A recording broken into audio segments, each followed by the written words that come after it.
Le développement des compétences sociales et affectives chez l'enfant est un processus dynamique et fondamental qui débute in utero et se complexifie tout au long de la vie, ayant des répercussions significatives sur la réussite scolaire, la santé mentale, la capacité à entretenir des relations significatives et la réduction des inégalités de santé.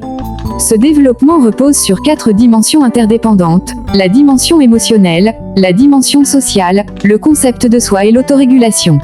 La dimension émotionnelle englobe l'expression, la compréhension et la gestion des émotions, avec des précurseurs dès la petite enfance permettant à l'enfant de reconnaître puis de comprendre les causes et conséquences des émotions.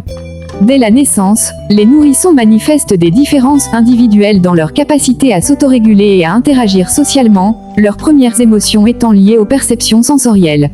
Le développement affectif est directement lié à celui du cerveau, les bébés apprenant à moduler leur réactivité et à synchroniser leur comportement avec ceux des autres.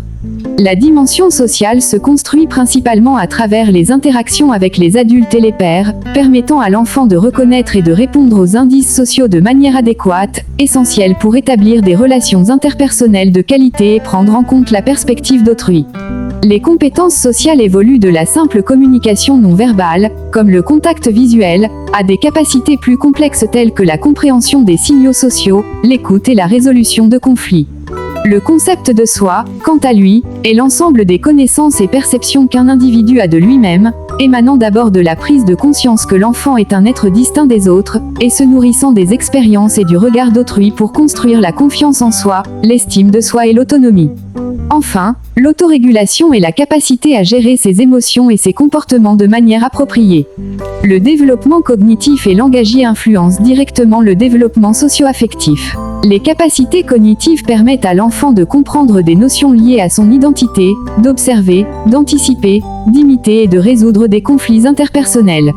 Le langage, en facilitant la communication intelligible et socialement acceptable, aide l'enfant à exprimer sa personnalité et à gérer ses interactions. La recherche démontre l'importance cruciale des premières années de vie pour le développement socio-affectif, soulignant le rôle des expériences précoces dans la formation de ces compétences. Un développement socio-affectif insuffisant peut entraîner des vulnérabilités, comme l'indique le fait que près de 28% des enfants en maternelle au Québec étaient considérés comme vulnérables dans ce domaine en 2017. Pour s'épanouir au XXIe siècle, les enfants ont besoin d'un équilibre entre compétences cognitives, sociales et affectives, la persévérance, la sociabilité et l'estime de soi étant essentielles pour relever les défis de la vie moderne. Les parents, les éducateurs et les politiques publiques jouent un rôle déterminant dans le soutien de ce développement, bien que les stratégies pour mesurer et renforcer ces compétences varient encore significativement.